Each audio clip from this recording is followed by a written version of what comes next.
At 73, Sammo Hung looks back on a life shaped by bruises, laughter, and the echo of Bruce Lee's name, a name that still stirs both pride and pain in his heart.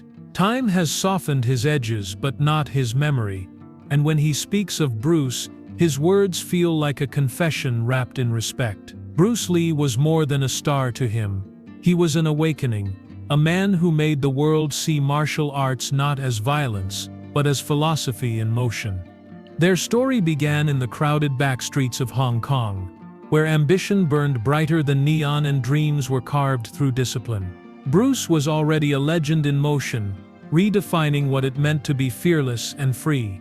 Sammo was the craftsman behind the rhythm of action, a man who fought not just on screen but against limitation itself. For decades he stayed silent about what he saw, what he learned, and what he lost. But now, at 73, Sammo Hung finally reveals the truth, not about the myth the world worshipped, but about the man who changed him forever. Long before fame, before flashing cameras and movie sets, Sammo Hung was just a boy in Hong Kong trying to survive the streets. Born in 1952, he grew up in a time when hunger was common and opportunity rare. His family enrolled him in the China Drama Academy, a strict Peking opera school run by Master Yu Jim Yuen. It was a place where dreams were forged through pain, where children learned to turn their bodies into instruments of art. For Sammo, those years left scars, physical and emotional, but they also shaped the discipline that would one day define his career. Every morning began before dawn, with hours of stretching, flips and strikes. By nightfall, exhaustion settled in, but so did an unspoken pride. Among the other students were names that would later echo through global cinema: Jackie Chan, Yuan Biao, and many others who would rise alongside him. They were brothers in hardship, bonded not by blood but by bruises. In that environment, respect wasn't given, it was earned. Sammo learned to choreograph movement with precision, to make violence look beautiful and pain look poetic. Yet beneath his tough exterior lived a deep humanity, a desire not just to fight, but to express. While Sammo was training, across the Pacific, another story was unfolding. Bruce Lee, the son of a Cantonese opera star, was making his own path between cultures. He had left Hong Kong for America, studied philosophy, and built a bridge between East and West through martial arts. He returned to Hong Kong in the early 70s with a vision to create films that weren't just entertainment, but statements of identity. He wanted to show the world that Chinese strength was more than muscle, it was spirit, focus, and pride. When Bruce began working on Enter the Dragon, Hong Kong's film scene changed overnight. Studios buzzed with energy, and every young stuntman wanted to be part of something bigger than himself. Sammo, already building a reputation as a skilled performer and choreographer, found himself in Bruce's orbit. The two men couldn't have been more different in build or background. Bruce was lean and explosive, a storm in motion. Sammo was broad, powerful, and deliberate. Yet when they met on set, their connection was immediate. Both understood that martial arts was more than fighting, it was storytelling. Sammo later recalled how Bruce carried himself: focused, relentless, always searching for perfection. He pushed everyone around him to go further, to move sharper, to think faster. For some, that drive was intimidating. For Sammo, it was inspiring. Behind the camera, they spoke about choreography, rhythm, and the meaning behind every strike. There was mutual respect, and sometimes quiet competition. They were artists testing each other's limits, learning from every encounter. The collaboration between them didn't last long, but it left an impression that never faded. Bruce's determination to blend philosophy with cinema showed Sammo a new way to see his craft. He realized that every scene could hold truth, that movement could speak when words failed. In Bruce, he saw not a rival, but a mirror of what dedication could achieve. By the time Bruce's fame exploded, Sammo was carving his own path. He began choreographing for major productions, laying the groundwork for a new style of Hong Kong action, one that blended precision with emotion. Yet no matter how far his career carried him, those early days with Bruce lingered.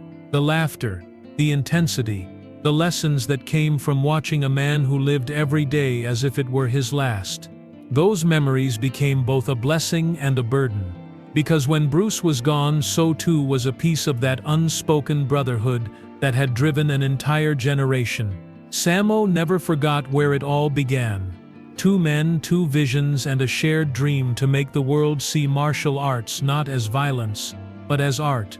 By the early 70s, Bruce Lee had become a phenomenon. His every movement carried electricity, and Hong Kong's film industry revolved around his rising star. For actors like Sammo Hung, that moment was both inspiring and unsettling. The city's studios had suddenly transformed into a world chasing Bruce's intensity, his discipline, and his vision. To work near him meant being pulled into his orbit, a place where excellence was demanded, not requested.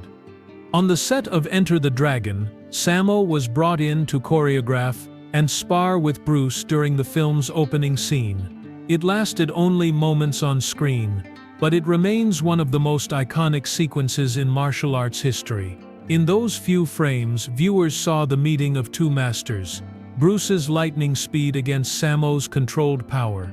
Off-camera there was mutual respect. Bruce admired Sammo's skill and creativity, while Sammo recognized Bruce's ability to command not just the camera but the energy of everyone around him. Still, behind that respect was tension, not born of hatred, but of perfection. Bruce's work ethic was relentless. He expected his peers to match his intensity, to see martial arts as a philosophy, not a performance. For many in the Hong Kong film world, that expectation felt like a challenge. Bruce had spent years in America, absorbing new ideas, blending Eastern tradition with Western thought. He returned with a confidence that unsettled some of his colleagues, including those who had been building the local industry long before the world learned his name. Sammo later admitted that the competition in those days was fierce. Actors and stuntmen were fighting for recognition in a growing but uncertain industry. When Bruce's fame exploded internationally, some felt left behind, not because they resented him, but because his success changed the standard for everyone else. The industry began to shift toward his image, his philosophy, his unmatched charisma. For those still struggling to find their place, it was easy to feel overshadowed. But Sammo understood something deeper. He saw Bruce's obsession not as arrogance, but as the cost of brilliance. He recognized the loneliness behind that fire, the burden of carrying an idea the world wasn't ready to understand. Their encounters were brief, yet each one left a mark. Bruce's words about rhythm, authenticity, and the emotional content of martial arts stayed with him for decades. They were lessons that went beyond film, lessons about life. Then, in July 1973, everything stopped. Bruce Lee died suddenly at 32, and with him went the light that had transformed an entire generation. Hong Kong went silent, the streets filled with shock, disbelief, and grief that crossed oceans. For Sammo, the news felt unreal. He had just seen him, strong, alive, unstoppable. Now he was gone. There were no goodbyes, no closure, only the echo of unfinished work and unanswered questions. In the months that followed, rumors filled the void left by Bruce's death. Theories spread, each one trying to explain the unexplainable. But for those who knew him, none of that mattered. What remained was the ache of losing a friend, a teacher, and a symbol of what was possible. Sammo rarely spoke about it publicly. His silence wasn't distance. It was respect. He believed that some legacies should not be clouded by noise. While others capitalized on Bruce's fame, Sammo turned inward. He kept working, choreographing, and teaching, carrying fragments of Bruce's philosophy into his own films. Yet beneath his steady rise there was an unspoken sadness, a quiet acknowledgement that the world had lost not just a superstar but a visionary. For years he chose not to correct the rumors or join the conversations that followed Bruce's passing. He let history unfold without interference. Because sometimes, silence is the only way to honor what words can't express. Decades passed before Sammo Hung spoke openly about Bruce Lee again. Time had turned their brief encounters into moments of history, replayed endlessly on screens across the world. But for Sammo, those memories were not scenes from a film. They were pieces of a life, reminders of a friendship built on respect and shaped by discipline. Now, as age softened his once unshakable frame, he began to look back with a clarity that only time could bring. In interviews, Sammo often spoke with honesty rather than reverence. He never tried to romanticize their connection, nor did he claim to have known Bruce better than others. What he remembered most was Bruce's intensity, the way he trained until his body trembled, the way he questioned everything, even tradition. Sammo would smile when he recalled how Bruce challenged the old systems of thinking. He respected that rebellion because deep down he understood it. Both men had been shaped by struggle, and both had learned that discipline was a form of survival.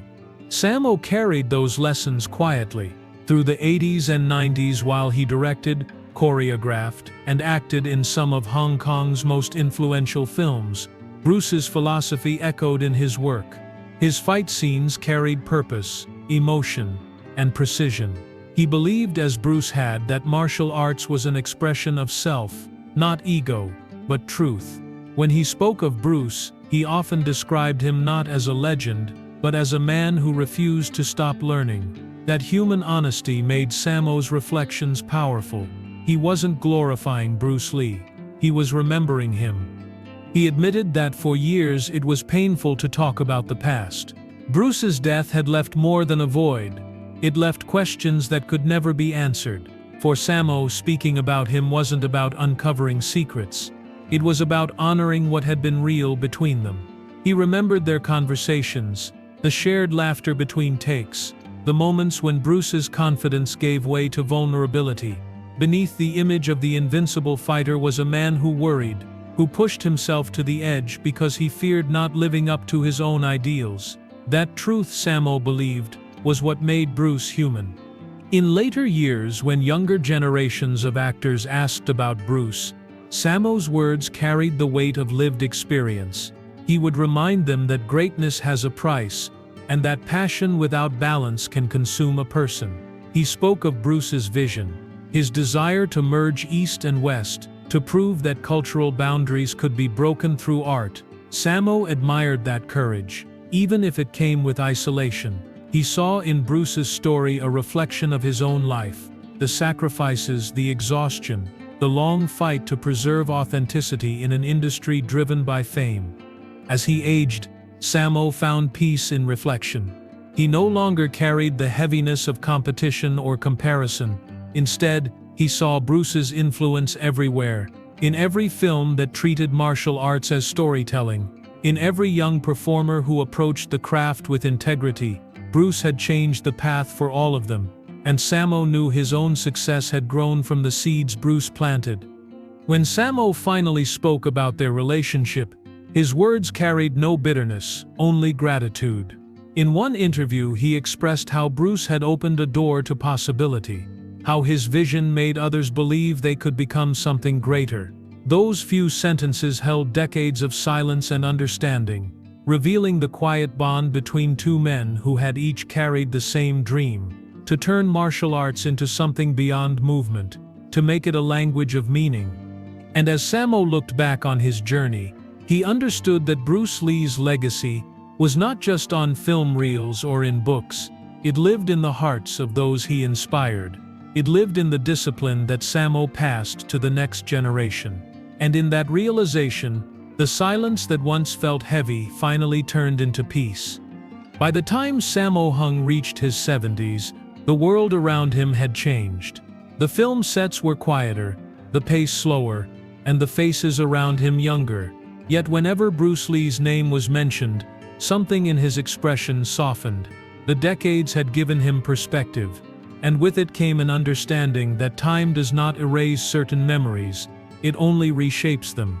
The weight he once carried about the past had lightened, replaced by a quiet sense of acceptance. Through the years, Sammo continued to work. directing, mentoring, and performing long after many of his peers had retired. He became known not only for his physical skill, but for his ability to tell stories through movement, a craft that mirrored the philosophy Bruce had championed. Without directly imitating Bruce, Sammo honored him through the authenticity of his own work. He understood now that legacy isn't about imitation, it's about continuation. In conversations later in life, Sammo reflected on how deeply Bruce's influence had shaped Hong Kong cinema. The changes were visible everywhere, in the way fight scenes were filmed, in the confidence of Asian actors who now stood proudly on the global stage. The barriers Bruce had broken decades earlier allowed artists like Sammo to rise, to be seen not just as fighters but as storytellers with depth and cultural pride. To Sammo, that was the true inheritance Bruce had left behind. There was also humility in his reflection. He never tried to place himself beside Bruce, nor did he claim a greater share in his story. Instead, he spoke as a man who had lived through both admiration and loss, through the joy of creation and the ache of absence. His words revealed a wisdom born from endurance, that fame fades, but the lessons left behind continue to guide those who remain. When younger filmmakers approached Sammo for advice, he often spoke about the importance of discipline, respect, and sincerity. He reminded them that martial arts on screen meant nothing without emotion, that every strike should carry truth, and every movement should hold intention. Those beliefs echoed what Bruce had once stood for. In passing them forward, Sammo became a vessel for that philosophy, ensuring it lived on not through memory, but through practice. As he looked back, Sammo seemed at peace with the journey that had brought him here. He had known success, failure, laughter, and loss. He had seen how quickly the world forgets its pioneers, yet he had also witnessed how deeply their influence endures. Bruce's life, brief as it was, had changed the trajectory of so many, including his own. That understanding brought Sammo a quiet kind of redemption. He spoke of Bruce not as a distant legend, but as a man who had carried an extraordinary burden. He recognized now the courage it took for Bruce to stand against expectation, to insist that art could unite cultures, and to believe that one person could change perception through movement alone. In that belief, Sammo found renewed respect, not only for Bruce but for the ideals they both had lived by. In his 70s, Sammo's reflections carried no trace of rivalry or regret. What remained was gratitude. Gratitude for the lessons, the memories, and the shared purpose that once connected them. His acknowledgement was simple yet profound. Bruce had shown him that greatness was not measured by fame or fortune, but by how deeply one's work could inspire others to grow. As Sammo moved through the final chapters of his career, he carried that message forward. Every scene he choreographed, every actor he guided, became part of an unspoken tribute. It was his way of saying thank you, not through words, but through art. And in that quiet expression of gratitude, the story that began with ambition and loss found its peace. At 73, Sammo Hung no longer speaks of the past with sorrow but with reverence. The years have stripped away the noise, leaving only truth, that Bruce Lee's greatest gift was not his speed or strength, but his ability to awaken belief in others. Sammo carries that understanding quietly, knowing their paths crossed for a reason. What began as collaboration and challenge became something far deeper, a shared pursuit of meaning through movement. He often says that time is the greatest teacher. It humbles, it heals, and it reveals what truly matters. In the quiet of reflection, Sammo sees Bruce not as an icon but as a man who sought to unite worlds through art, and in doing so changed countless lives. The myths that once surrounded him have faded, but his spirit endures in every film that tells truth through motion, in every artist who dares to express without fear. For Sammo, peace came not from forgetting, but from remembering with understanding. His story, intertwined with Bruce's, stands as a reminder that legacies built on authenticity never fade. They live on quietly, in those who carry their light forward. For more emotional stories, check out this video.